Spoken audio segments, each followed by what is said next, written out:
Something hanging over your head. Climate change is a hoax. Any thoughts?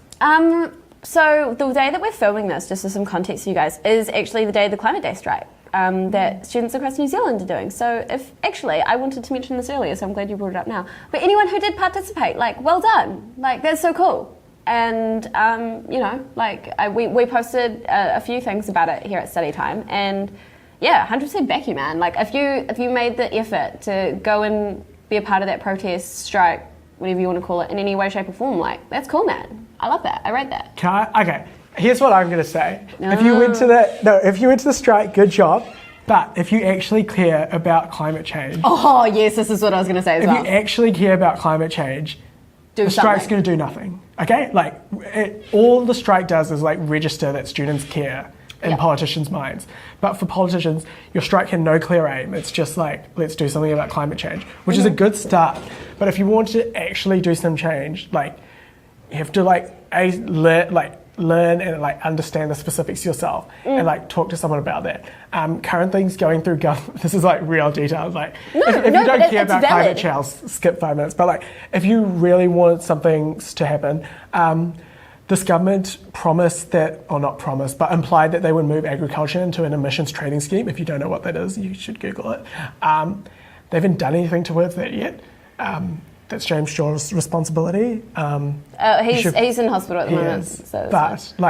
No, you just got to. That's one of those things. So agriculture should probably be moved into an emissions trading scheme. And the reason I bring out that example, even though it seems niche, is it's actually a realistic step. It's an actual step that government needs to take towards climate change.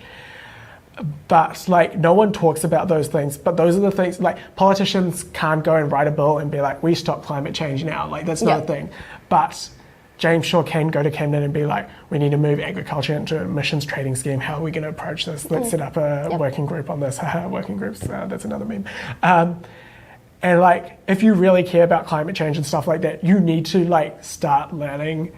You don't need to download all the information at once, but you need to take steps towards learning about that stuff. And if you want to speak to your local MP, if you just send them an email or call them, they will meet with you. That's literally their job. If you have your electorate MP's job is to listen to you.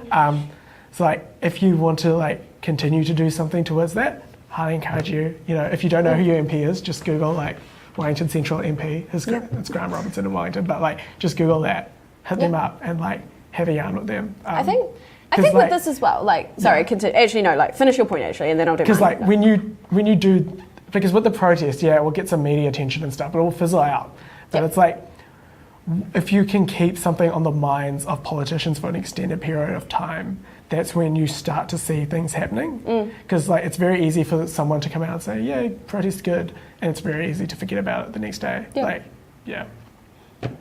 Welcome to life. With the climate change thing, and like you're saying, well done to everyone that attended, and making that choice and choosing to be part of something that we do need to be doing. We need to be taking some action on this. Definitely. One thing with it as well is make sure that you protesting or you standing up for climate change isn't a one-off thing. This strike, this protest, whatever you want to call it, is still going to be nothing without any action from you further. So, like Sarah was saying, meet with your MP, discuss things, but also do things in your own life that are going to change things. Stop fast fashion. Don't buy crap for the sake of it. You can bleep that out if you need to. Nah, I don't know. I think I become very animated when I talk about these things. The pure irony of turning up to a strike in your Uber. I hope I'm making a point here, but what I'm saying is, you can't say that you're an activist for climate change when you've done one thing. It needs to become a part of your lifestyle. It needs to be part of your morals. It needs to be part of your daily life and your daily routine, in whatever way, shape or form that may take. You don't have to become somebody who's living, a waste-free diet and you have every fad in the world that you're taking on at any given time. But what you should be doing is having these kind of ideas and these thoughts at the forefront of your mind and doing different things in your life to incorporate a gradual change. Because we need politicians to change things, but we also need to change our own lifestyles and our own consumerism to help support this kind of thing. Here's another climate thing. So like at the moment, and like everyone's aware of this, like the number one thing that people talk about is waste. Yep. Waste is less than 5% of carbon emissions. Now I understand that carbon emissions are not the only effect that waste has, but they're a pretty significant effect. Carbon emissions are a pretty significant effect. Carbon emissions are what causes global warming. Yep. Yeah. So waste is less than 5% of carbon emissions. I actually think it's like 2. It's like really low. The biggest sources for carbon emissions in New Zealand are agriculture and transport. Agriculture is number one. The most, you could literally, like this is a fact. This isn't me preaching. This is a legitimate fact. Like, we could get rid of all waste tomorrow and still have like more than like 95%. Like there would be Exactly. like no change in carbon emissions. But not just that, like, again, when I talk about lifestyle and I talk about the choices you make, and again, I'm not trying to be preachy to anyone at all, and I'm not trying to force any ideas down anybody's throats, but legitimately, like, statistically speaking, I don't know the numbers off the top of my head, but to reduce your carbon footprint, the best thing that you can do is cut out things like meat, cut out things like dairy in your own diet, like, to help reduce the emissions and the products and the amount of waste that goes into actually creating that product. That doesn't mean that I'm encouraging everyone to go vegan overnight. What I'm saying is being aware, again, of your consumerism.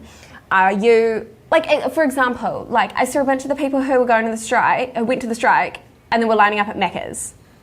Oh, Macca's. Like, but it contradicts itself. Yeah, no, I know. And like the people who will religiously use a keep cup and never get a disposable cup, but then like you go and buy like a bowl of water or a bowl of Coke, like.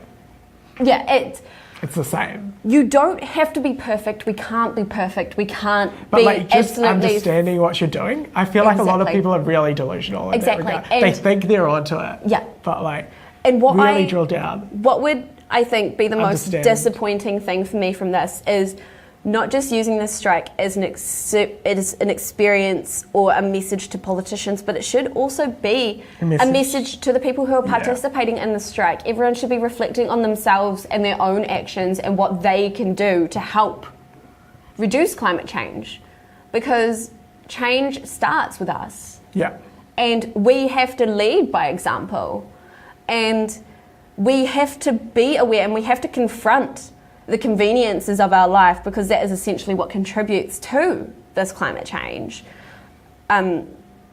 We have to confront those conveniences and say, hey, maybe I don't need another dress from Glassons this week or some junk like that. Like, maybe I, should just like reuse a cup, or maybe I should like look at, just like walking or biking or taking a bus versus, using more wasteful ways of transport. And like, again, this isn't going cold turkey. It's not cutting things out for its complete entirety, but it's being aware of it and reducing your consumption.